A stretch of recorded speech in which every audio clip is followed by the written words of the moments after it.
All right, here we go. Brand new Flyers Daily for the 8th of February, 2024. Flyers Daily, presented as always by Ticketmaster. Make more memories live. Flyers going to open up 3-game homestand tonight against Winnipeg.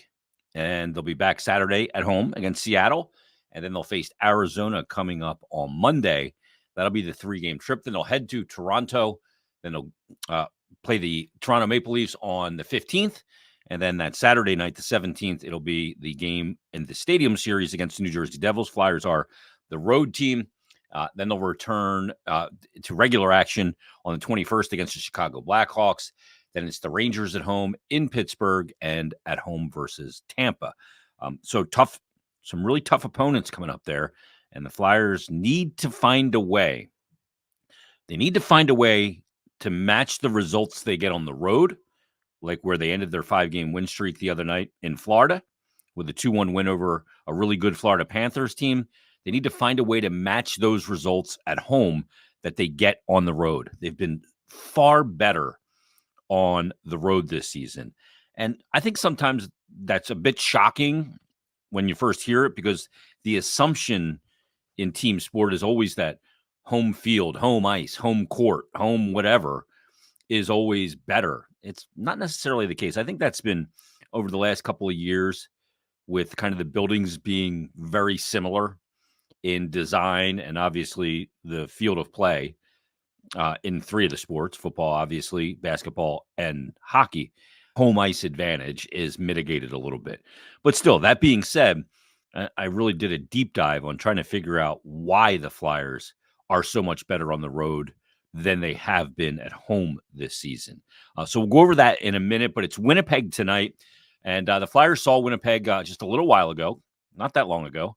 It was before the break. And they went into Winnipeg, and Flyers on a back-to-back played Minnesota the night before. And that first game of that 3-game trip, get the win in Minnesota. Then they go to Winnipeg. They got a 2-0 win when the Flyers were on a back-to-back and Winnipeg was not. That was the 3rd shutout of the season for Sam Ersson. And the Flyers went on to sweep that road trip as they went to St. Louis that Monday night and got a win there as well. But what's happened since that game?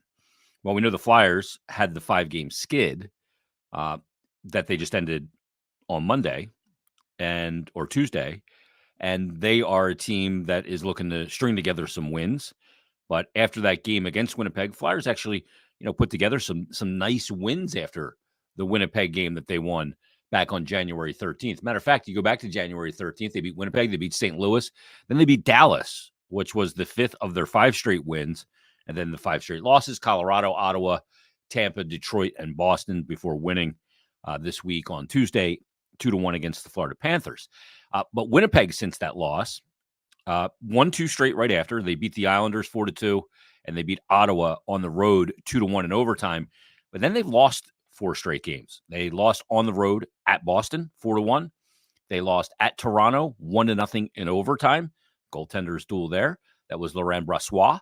And then they lost again to Toronto at home. It was a home and home. And they lost that game 4-2. And then out of the break, they lost to the Pittsburgh Penguins in Pittsburgh 3-0. So this team is coming in, Winnipeg, 4th highest points percentage in the entire NHL. And they are looking to stem the tide, kind of like what the Flyers were doing. You don't want a 3-game losing skid to turn into 4. They are now at 4. They don't want it to turn into 5. And it's the last game of just a 2-game trip for them. Pittsburgh and the Flyers, they'll go back home and face Pittsburgh on Saturday. But you're going to have a team that comes in here in ill humor, but a team that is really struggling to score. Matter of fact, in their last 4 games, they have a total of 3 goals, under a goal per game. They get good goaltending. They gave up 4 against Boston. The 1-0 shutout loss in overtime to Toronto. Obviously, that was well goaltended. 4-2 loss to Toronto, and then a 3-0 loss. But a team that's really, really struggling to find the back of the net right now is the Winnipeg Jets. And as I mentioned, they come in with the 4th highest points percentage in the NHL at .677. Flyers come into this game tonight 15th in the NHL at .569. And Winnipeg on the season, even though they've been having trouble scoring of late, they still average over 3 goals per game. They do a great job keeping the puck out of their net. We know that. That's, with that goaltending of Connor Hellebuck, who probably for me is the Vezina Trophy winner right now. They give up the least amount of goals, 2.31 goals per game. Flyers give up on this season the 11th most goals per game at 2.88. So it's going to be the Flyers and the Winnipeg Jets tonight. Can the Flyers sweep the season series? Do one of the things that they've done on the road this year. They've beaten a lot of really good teams on the road this season. I'm talking about top 10 in the NHL teams. They've beat Vancouver on the road this year. They've beaten a team like Carolina on the road this year. They beat the Los Angeles Kings on the road this year. The Pittsburgh Penguins, they're not a top 10 team, but they've beaten the Pittsburgh Penguins on the road. They beat Colorado on the road this year. They've beaten New Jersey on the road this year. So the Flyers will look to find a way to encapsulate what they do on the road and find a way to do that at home. That might be easier said than done. And maybe we're making too much of this home versus road situation for the Flyers. I don't know. But when you look at it, here are the raw numbers on the situation. The raw numbers. The Flyers' record this season on the road is 15-7-4. That is 34 standings points. At home this year, they're 11-12-2. So they've won 11 games, and you can take the 2 1-point overtime loss or shootout losses, and the Flyers have 24 points at home this year. They need to find a way to get that record well above 500, because that is ultimately, in this final now 31 games, going to be what determines whether this team makes the postseason or not. We talked about the 4 key elements for the Flyers to make the postseason. We've talked about it in the last couple episodes. The best players being the best players and other guys stepping up the level of their play, controlling the controllable, staying together as a group, defend better and defend less. That'll be, by proxy, get you better goaltending. But they got to be better at home. So I wanted to look at some of the numbers as they're opening up the 3-game homestand with Winnipeg tonight, coming up Arizona, and also on Saturday night, the Flyers will get Seattle. So I wanted to look at the numbers to see how they bear out. In the NHL this season, when it comes to points percentage on the road, the Dallas Stars have the best points percentage on the road at .708. They have a record of 15-5-4. Florida's got the second best points percentage on the road this year. Flyers have the 8th highest points percentage on the road this year. 26 games on the road, 15-7-4. They've got 34 standings points. They average 3 goals a game, and they give up an average of 2.5 goals per game. Their power play on the road, abysmal, 7.5%. PK, nice, 85.2%. So let's compare that to what they've been so far in this season at home. Again, a .654 points percentage. At home this year, their points percentage, let's scroll down, 25th in the NHL, .480. A record of 11-12-2 through 25 games. They average scoring 2.68 goals per game. Again, on the road, they average 3 goals per game. When it comes to what they give up per game, they give up an average of 3.28 goals per game into their own net. On the road this year, this is a huge difference. 2.50 goals per game. 7.5 is the power play percentage on the road this year. At home, the power play percentage is actually better, much better, almost 10 points better, 17.4%. And the PK is about the same, 85.7%. So I go, okay, well, you can glean some things from that. You're giving up less goals on the road. That obviously helps. You're scoring more. That helps. But why is that? So I decided to look at their top player, the guy who's been the MVP for this Flyers team. And that's Travis Konechny. He's played in all 51 games, had a goal in the last one, got the game tied. And when I look at his season, he's played 25 games at home. He's got 9 goals, 8 assists, and 17 points, is a -3, and averages 20 minutes and 27 seconds of ice time. Got 1 power play goal at home, 1 shorthanded goal at home. and 1 game-winning goal at home. On the road this year, he's played 26 games, 14 goals, 12 assists, and 26 points. He's a plus 14, so that's a 17-point difference in plus minus. He averages slightly less ice time, 19 minutes and 2 seconds.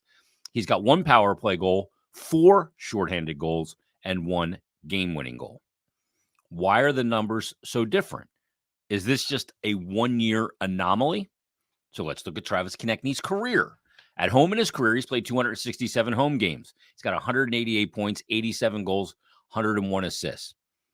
And he's averaged pretty much the same amount of ice time home and road over his career. 1633 at home, 1640 on the road. So 188 points in 267 games. In 5 more games, he has 1 less point on the road. So it doesn't hold up. It's not like he's always been a better road performer than home performer. Over his career, up to and including this season, he's been a more prolific home scorer than he has been a road scorer. He's got 17 power play goals in his career at home, 10 on the road. He's got 15 game-winning goals at home, 8 on the road. Matter of fact, his shooting percentage at home is 2 points higher, 13.1 to 11.2%. So that doesn't explain it. So what explains it?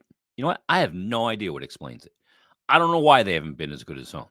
I don't know if it's a false sense of security that you're supposed to be better at home or the other team is supposed to be intimidated. I don't know. But one thing John Tortorella talked about in the postgame of the Florida Panthers win, I think is the reason, but I just don't know why the reason comes into play. And the reason is, he talked about it several times, that's the personality of our team. We got to play to our personality, identity, whatever you want to call it. It's not about structure. It's not about being hard to play. You got to play to your personality or your identity. And that has to develop organically in team sport. You can't just say, we're going to be this, that's our identity, and have it kind of work that way. It has to happen organically through the way games, periods, months, weeks, it all plays out. But the Flyers in that first period, the reason why Torch referenced it was because in that first period, they didn't play with energy. They didn't play, above the puck. They didn't try and play fast. They watched Florida play. And if you saw the first TV timeout of the Florida game, Torch was giving it to his guys on the bench because they were just watching the game. So he gave it to them.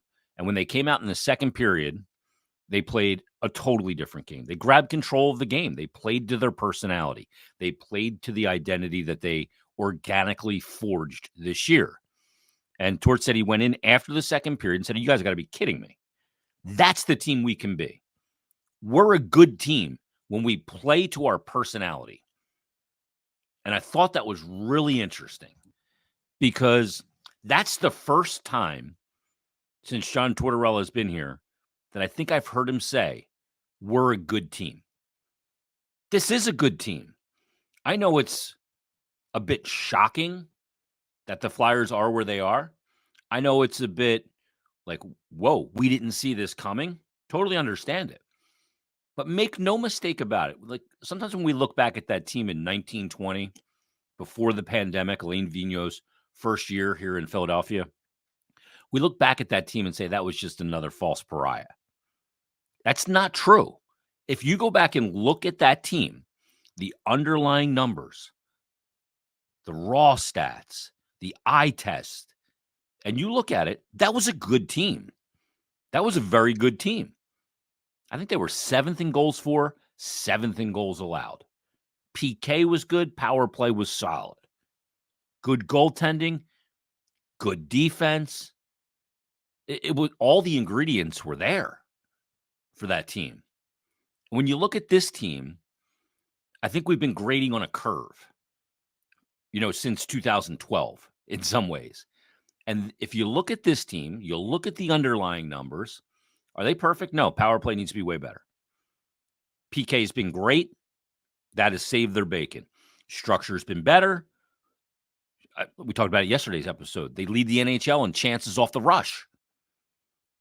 There's some really good metrics for this team. Are they a great team? No. Are they a team that can chuck a couple of guys over the boards that scare the living you-know-what out of the opposition? No. They don't have a lot of those guys. They got a couple. Travis Konechny's one. Owen Tippett's one. They need more. They need more skill. But this is a good hockey team. And I think we need to wrap our head around that. Now, a good hockey team that's got a room that's together, that controls the controllable, that can defend better and defend less, and that stays together as a group, and has the star players lead the way and has other players step up the level of their game. If all those things are done, they should be better at home. So ultimately, what they do at home over the remainder of this season, 31 games, has got to be, I think 16 of the remaining 31 games are at home, 15 are on the road. They've got to be better at home. They're a good team when they play to their personality. They need to make sure that in that new locker room they have at Wells Fargo Center, that their personality is in that locker room and ready to hit the ice with them every single game. They can do that. They're going dancing into the NHL playoffs. You've made the tournament, the postseason tournament. Can they do that? We'll see. Big step in the right direction will be another win over a really good team tonight. A team that's reeling right now. They've lost 4 straight. You want to get that win tomorrow against a team that's going to be pretty pissed off. You're going to have to earn it. We'll see if they can earn it coming up tonight at Wells Fargo Center. All right, that's going to put a wrap on this episode of Flyers Daily. Thanks for listening. Thanks for watching. We'll recap Flyers Jets tomorrow, and we'll join you then on a brand new episode of Flyers Daily.